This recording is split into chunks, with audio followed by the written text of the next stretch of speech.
Здравствуйте! В эфире информационная программа «Настоящее время. Азия». В пражской студии я Динара Аргин. Сегодня в выпуске. Чудовищной авиабомбардировке подверглись пригороды сирийского Хомса. Мощные бомбы на боевиков для точности сбрасывали на парашютах. Но среди убитых и раненых опять в основном гражданские лица. Где весь мир? Где мусульмане? Бог не простит вас. В Таджикистане продолжает снижаться урожайность и количество собранного хлопка. Советские технологии утеряны, а на внедрение новых нет средств. Государство строит планы спасения, а фермеры пытаются просто выживать. 6-7 тысяч самани нужно потратить на 1 гектар земли. Аэропорт за $2 с лишним миллиарда для единственного пассажира. Президент Туркменистана Берды Мухамедов торжественно открыл самый новый и крупный в регионе авиахаб на 2000 пассажиров в час. Но пока ни людей, ни самолетов там нет. Европа может в скором времени снять экономические санкции за Крым с России. Об этом Украину предупредил вице-президент США Джо Байден. С его слов, Америка уже с трудом удерживает европейских партнеров от этого шага. Есть как минимум 5 стран, которые прямо сейчас готовы сказать: мы больше не хотим участвовать в санкциях против Москвы. Ограничения на продажу алкоголя вызвали протесты в Литве и грозят обернуться бунтом. В попытках заставить литовцев пить меньше, население увидело покушение на демократию и основы государства. У вас сомнения, что я младше 18 лет? Пригороды сирийского города Хомс в минувшие сутки подверглись чудовищной бомбардировке. Городок Тель-Биса фактически был стерт с лица земли. Территория, на которой российской и сирийской авиации сбрасывали сверхмощные бомбы на парашютах, находится под контролем радикальных повстанцев, и формально, по условиям договоренности между США и Россией, их бомбить не запрещено. Вы видите кадры Рейтер. На них российские бомбы падают на парашютах на жилые кварталы Тель-Бисы.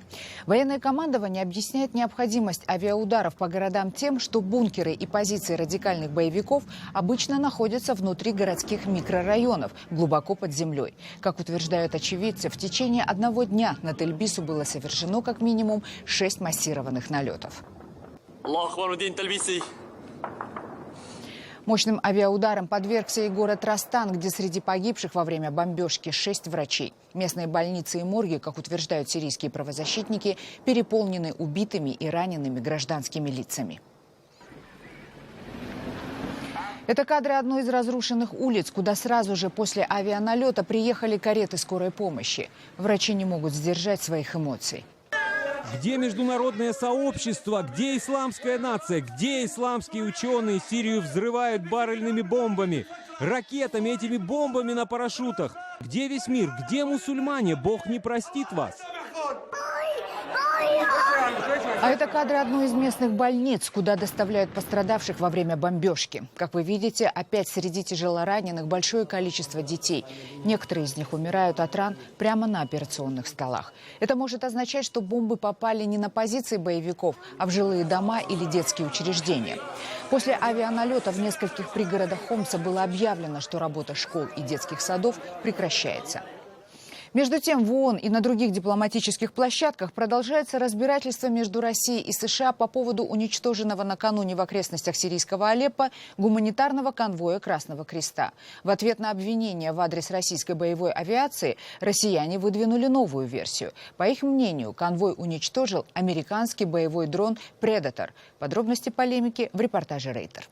Министр иностранных дел России Сергей Лавров и госсекретарь США Джон Керри оказались в параллельных реальностях. Такое ощущение, по словам американского дипломата, сложилось у него на экстренном совещании Совета безопасности ООН. Керри потребовал от Дамаска и Москвы немедленно прекратить полеты боевых самолетов над Сирией. Такие меры он назвал последним шансом спасти перемирие. Вашингтон возлагает на Россию ответственность за нападение на колонну с гуманитарной помощью около Алеппо в понедельник вечером. Белый дом заявил, что в это время в небе неподалеку находились 2 Су-24. Москва отрицает причастность российской и сирийской авиации к обстрелу и утверждает, что грузовики могли попасть под удар с земли. Многое говорит о том, что это мог быть ракетный или артиллерийский обстрел. Сначала так и сообщалось, потом стали упоминать вертолеты, потом самолеты. Поэтому нужно, наверное, воздерживаться эмоциональных инстинктов, сразу бежать к микрофону и что-то комментировать, а все-таки провести расследование тщательно и профессионально. В В среду Минобороны России заявила, что в момент атаки рядом находился американский беспилотник «Предейтор» с турецкой базой «Инджирлик». Данный аппарат зашел в район населенного пункта Урум-эль-Кубра, где находилась автоколонна за несколько минут до ее возгорания, и ушел из района спустя около 30 минут. Коношенков подчеркнул, что этот тип беспилотника может не только мониторить обстановку, но и наводить наземную технику и самостоятельно наносить точечные удары. Однако воздержался от выводов о целях нахождения дрона в районе атаки.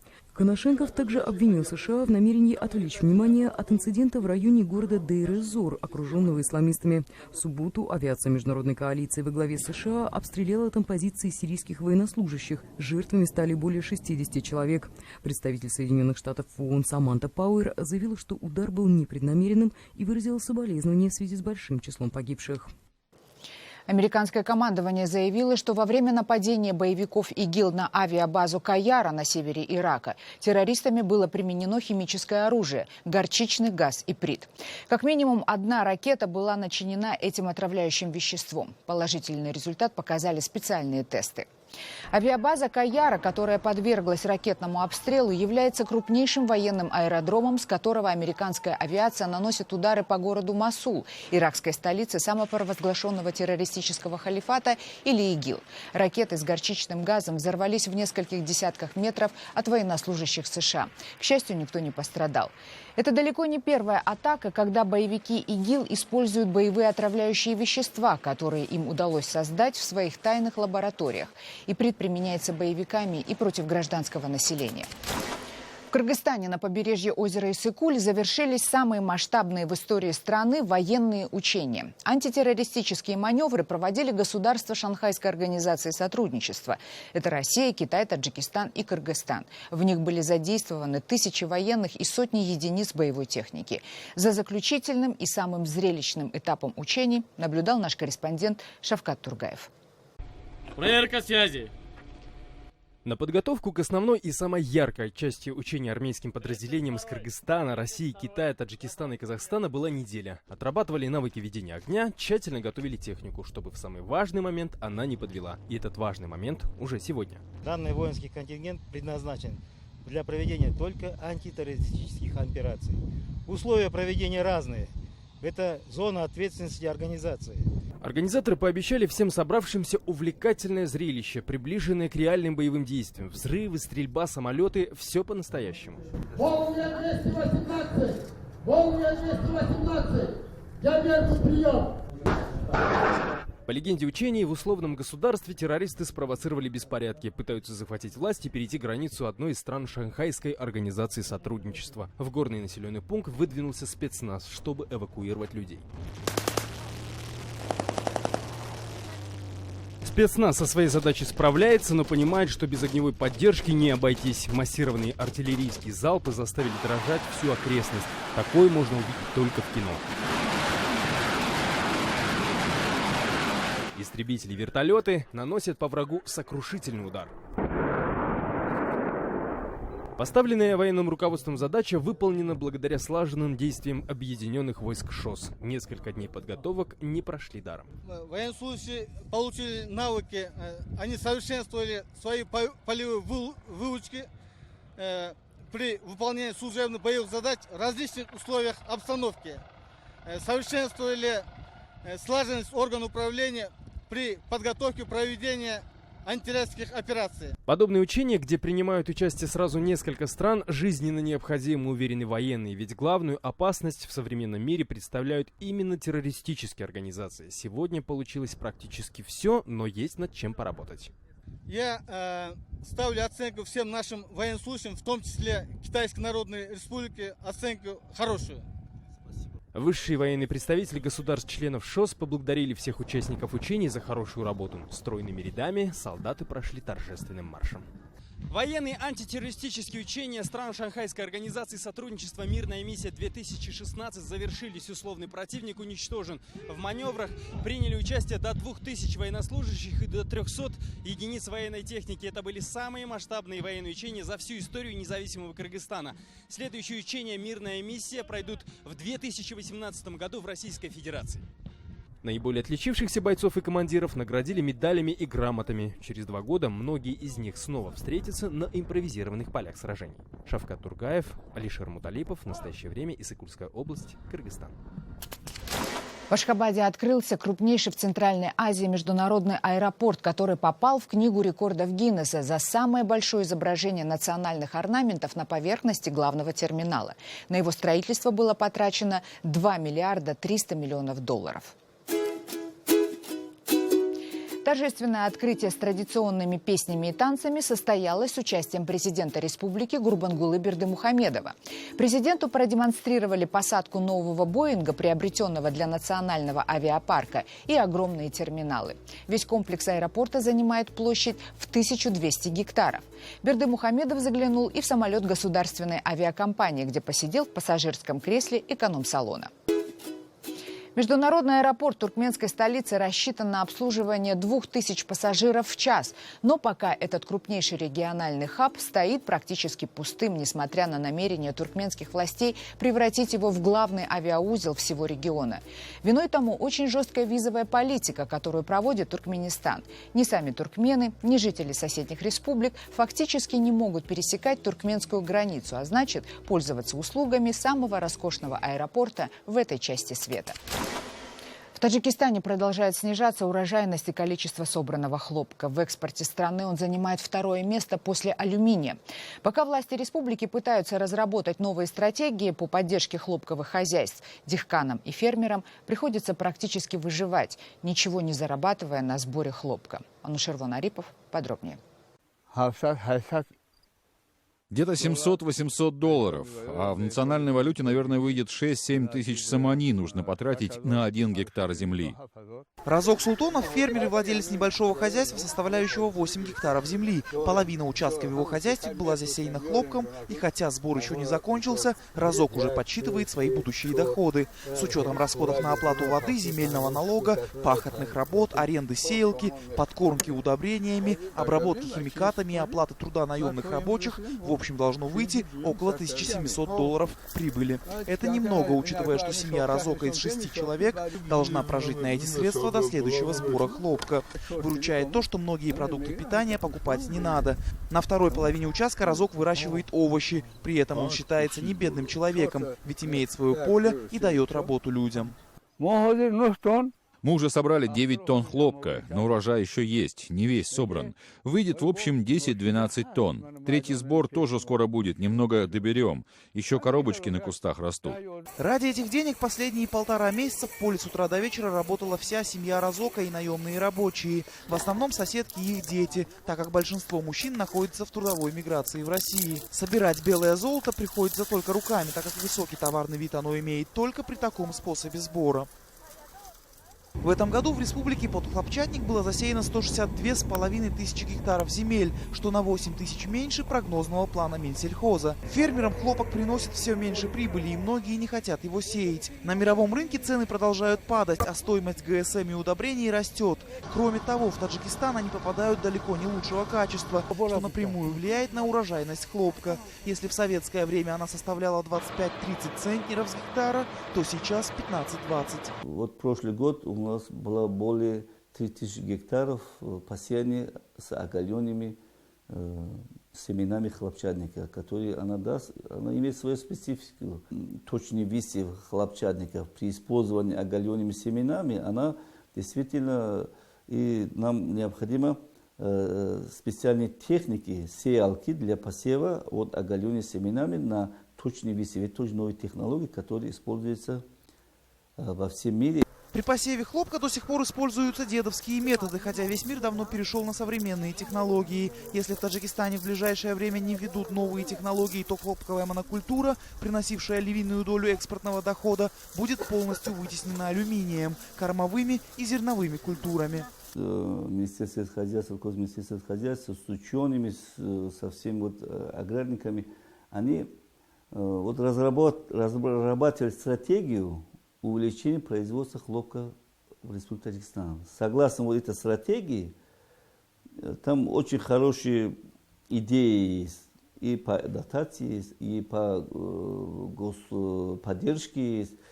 Так как у нас все земли частные, несмотря на это, надо господдержка. Розик о новых технологиях не думает. Для него хлопок уже привычен, и какой-никакой, но доход он получит. К тому же сухие стебли хлопка горят и дают тепло зимой, лучше, чем дрова. Анушервон Арипов, Насим Исамов. Настоящее время. Таджикистан. Далее в программе.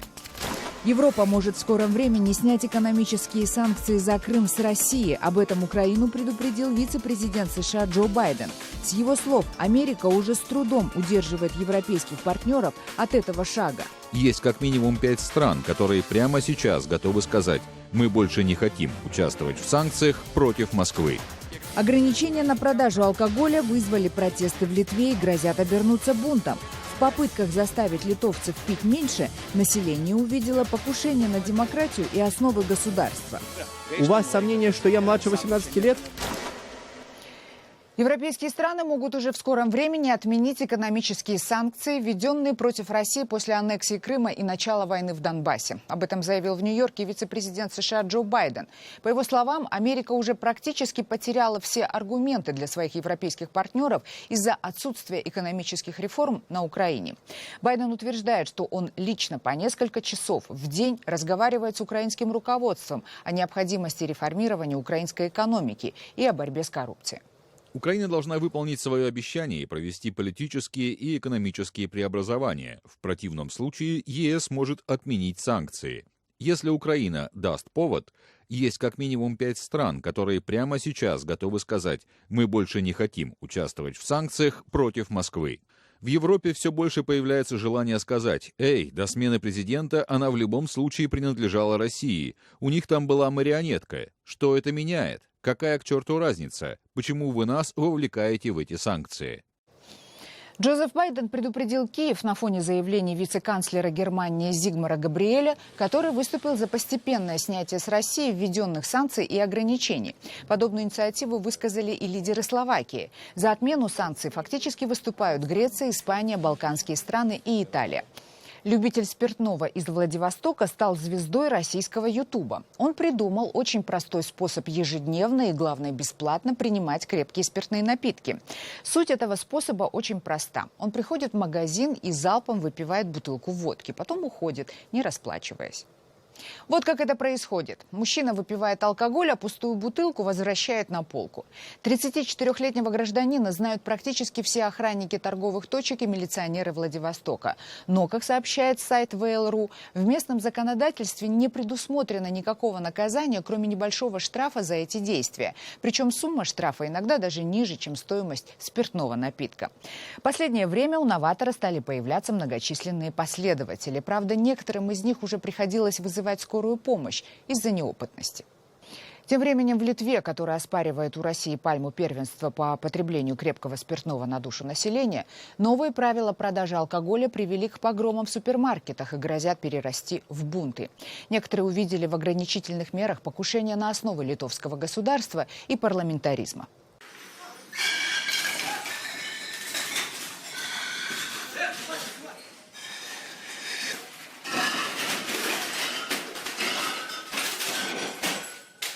Это не постановочная сцена, но и вызвана она отнюдь не требованием предъявлять документы при покупке алкоголя всем без исключения. Видеоролик погрома отдела продажи спиртного в одном из литовских супермаркетов произошел после того, как запретили торговлю после 22 часов вечера. С новым правилом эта сцена в социальных сетях обрела вторую жизнь. Жители Литвы очень лично воспринимают подобные ограничения. Кассиров проклинают, товары бросают на кассе даже из одной непроданной бутылки вина, создавая огромные людские пробки. А представители старшего поколения называют новый порядок личным оскорблением.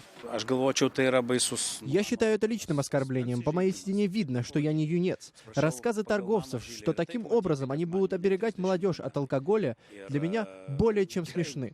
Я каждый раз должен идти теперь в магазин с паспортом, как будто за границу собираюсь. Пусть они читают мое имя и фамилию. Я человек, который соблюдает законы. А в законе четко написано, документ необходимо предъявить, если появляется сомнение в возрасте. У вас сомнение, что я младше 18 лет? Бороться с алкоголем нужно совершенно иными методами. Это не борьба, это обычное издевательство. Мы думаем, что присоединившись к этой инициативе, мы сможем повысить сознательность клиентов, покупающих алкоголь. У них будет повод дважды задуматься, действительно ли он им нужен. Кроме того, решается еще одна проблема. У несовершеннолетних не будет вообще никакой возможности купить алкогольные напитки.